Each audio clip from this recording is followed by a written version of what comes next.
اعوذ باللہ من الشیطان الرجیم، بسم اللہ الرحمن الرحیم۔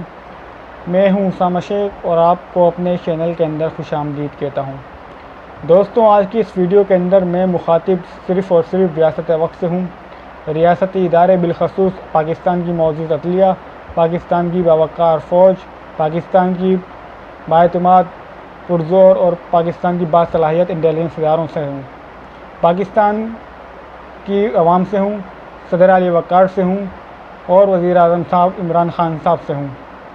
آج میں ان تمام افراد سے مخاطب ہوں جو کہ ریاستی اداروں کے اندر کام کرتے ہیں، حکومتی اداروں کے اندر کام کرتے ہیں اور وہ جو چاہتے ہیں کہ پاکستان ایک خوشحال ملک بنے۔ جیسا کہ آپ سب جانتے ہیں کہ پاکستان کا معاملہ FATF کے اندر چل رہا ہے اور اس وقت پاکستان گرے لسٹ میں ہے، اور آنے والے دنوں کے اندر FATF کا اجلاس ہونے جا رہا ہے جو کہ یہ فیصلہ کرے گا پاکستان کو گرے لسٹ میں رہنا ہے یا پھر بلیک لسٹ میں، یا پھر پاکستان کی کارکردگی کو دیکھتے ہوئے پاکستان کو فری ہینڈ دینا ہے۔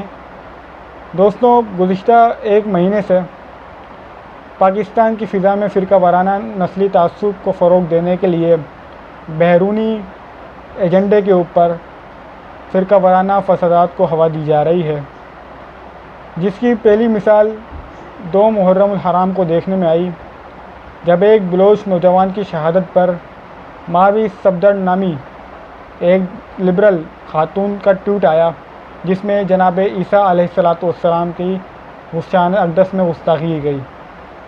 اس کے بعد 3 یا 4 محرم الحرام کو اسلام آباد کے اندر ایک عارف علوی نامی صاحب نے جناب سیدنا ابوبکر صدیق رضی اللہ تعالی عنہما کو معاذ اللہ ثم معاذ اللہ کافر کہا۔ آپ یہ ویڈیو کلپ دیکھ رہے ہیں، یہ عارف علوی صاحب ہیں اور یہ جو کہہ رہے ہیں یہ آپ ملاحظہ فرمائیں، کیا یہ ویڈیو یہ بات کرنے کے بعد کیا کوئی مسلمان رہ سکتا ہے؟ پہلے آپ یہ ویڈیو ملاحظہ فرمائیں۔ حق ثابت کرنے کے لیے آئی تھی، کیونکہ جو سامنے بیٹھا تھا اگر وہ فضیلت کا انکار کرتا تو وہ گناہگار ہو جاتا، لیکن حق کے انکار سے بندہ گناہگار نہیں ہوتا، کافر ہو جاتا۔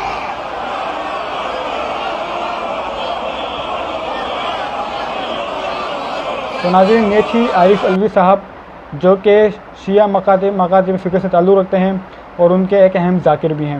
دوستوں، انہوں نے اسلام آباد کے اندر ایک محرم الحرام کی مجلس کے دوران جناب سیدنا امیر المومنین سسر رسول یار غار جناب ابوبکر صدیق رضی اللہ تعالیٰ عنہما کو معاذ اللہ ثم معاذ اللہ کافر قرار دیا۔ اس کے بعد سوشل میڈیا اور پرنٹ میڈیا اور الیکٹرک میڈیا پہ ایک بحث چھڑ گئی۔ اس بحث کے بعد دونوں مکاتب فکر آمنے سامنے آ گئے اور جان نیثران صحابہ بھی منظر عام پہ آئے۔ اس کے بعد ملک بھر میں ریلیز ہوئیں۔ یہ سلسلہ یہاں تک نہیں تھما۔ اس کے بعد 10 محرم الحرام یوم عاشورہ، جب پوری دنیا جناب رسول اللہ علیہ السلام کے نواسہ محترم جناب سیدنا امیر المومنین کے صاحبزادے جناب سیدنا امام حسین اور شہدائے کربلا رضوان اللہ علیہ اجمعین کا غم منا رہے تھے، ہر آنکھ اشکبار تھی، تو یہ شر پسند عناصر اس وقت بھی سرگرم تھے اور امت کی وحدانیت کو نقصان پہنچانے میں سرگرم عمل تھے۔ یہ ویڈیو جو آپ کی اسکرین پہ اس وقت چل رہی ہے وہ ہے یوم عاشوری احمد جینا روڈ کی۔ اس احمد جینا روڈ کے اوپر سر عام ریاستی اداروں کی موجودگی کے اندر پاکستان کی معزز رینجرز کے نگرانی کے اندر پاکستان کی حکمران جماعت، سندھ کی حکمران جماعت پیپلز پارٹی کی نگرانی میں، پاکستان کی ریاست کی نگرانی میں سر عام سسر رسول اور سالے رسول جناب امیر المومنین معاویہ اور جناب سیدنا سفیان رضی اللہ تعالیٰ عنہما کو سر عام معاذ اللہ گالیاں دی گئیں۔ یہ دعا ایک نازلہ ہے ان کی شیعہ مکاتب فکر کی، جس کے اندر جناب امیر المومنین اور جناب امیر المومنین کے والد گرامی جناب ابو سفیان رضی اللہ تعالیٰ عنہما کو سر عام گالیاں دی گئیں۔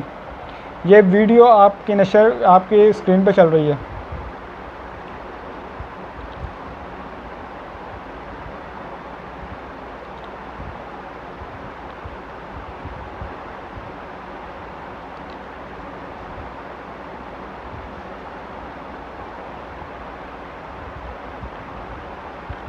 دوستوں اس کے بعد ملک بھر میں ہنگامی صورتحال پیدا ہو گئی.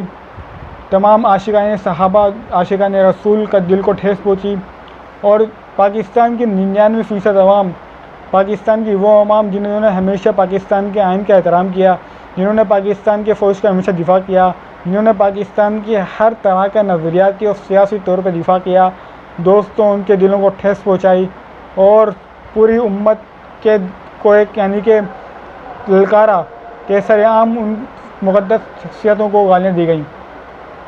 ناظرین، جو کہ آپ نے گزشتہ کلپ سنی، جس کے اندر یہ واضح ثبوت ہے اور یہ واضح یعنی کہ معاملات ہیں جو کہ احمد جناح روڈ پہ ہوئے. اس کے بعد اس جاگیر جس کا نام ابھی ذہن میں نہیں آ رہا، اس کے خلاف FIR کٹی اور اس کے وکیل محترم کی جانب سے یہ کہا گیا کہ وہ ایک ذہنی مریض ہے. اگر وہ ذہنی مریض ہے تو ایسے ذہنی مریضوں کو چھوڑنا بھی معاشرے کے لیے نقصان دہ ہے، لہٰذا ان جیسے ناسوروں کو جلد از جلد ختم کیا جائے. اور یہ ویڈیو کسی خاص مقاصد فکر کے خلاف نہیں بلکہ ان لوگوں کے خلاف ہے، اور ریاست پاکستان کی فوج، پاکستان کی عدلیہ سے درخواست ہے کہ براہ کرم ان عناصروں کو لگام دیں، براہ کرم ان عناصروں کو جیلوں میں ڈالیں، ان کو پھانسیاں دیں، ان کو سر عام پھانسیاں دیں، تاکہ پاکستان کے اندر فرقہ وارانہ نسلی تعصب جو کہ گزشتہ کئی دہائیوں سے جاری تھا، جو کہ وقتی طور پہ تھما ہوا ہے، یہ مزید تھما رہے اور پاکستان کا وقار سربلند رہے. یہ انتہائی ایک نازک وقت ہے جب پاکستان کو بلیک لسٹ کرنے کی بھارتی سازش جاری ہے. ایسا معلوم ہوتا ہے کہ ان ذاکروں کے پیچھے اور ان پوری لوبی کے پیچھے بھارت کا ہاتھ ملوث ہے. ایسا گمان ہوتا ہے کہ یہ وہ لوگ ہیں جنہوں نے ہمیشہ پاکستان کے اندر فرقہ وارانہ نسلی تعصب کو ہوا دی. یہ ویڈیو ہمارے شیعہ بھائیوں کے نہیں خلاف، ہمارے وہ بھائی ہیں، ہمارے وہ دوست ہیں. البتہ میں ان سے بھی گزارش کرتا ہوں کہ براہ کرم ان کے خلاف آپ بھی میدان میں آئیں، آپ بھی ان کے خلاف منظر عام پہ آئیں. دوستوں، ساتھ ہی میں تحفظ بنیاد اسلام بل کا ذکر کرتا چلوں تو تحفظ بنیاد اسلام بل اصل میں یہی تھا کہ کوئی بھی شخص کسی بھی مذہب، کسی بھی شخصیت کے خلاف بات کرے، جس کے خلاف بات کرنے سے کسی بھی فرقے، کسی بھی قوم، کسی بھی مسلک کو دل آزاری ہو، اس کے خلاف کارروائی کی جائے، اس کے خلاف معاملات کیے جائیں، اس کے خلاف ریاست ایکشن میں آئے.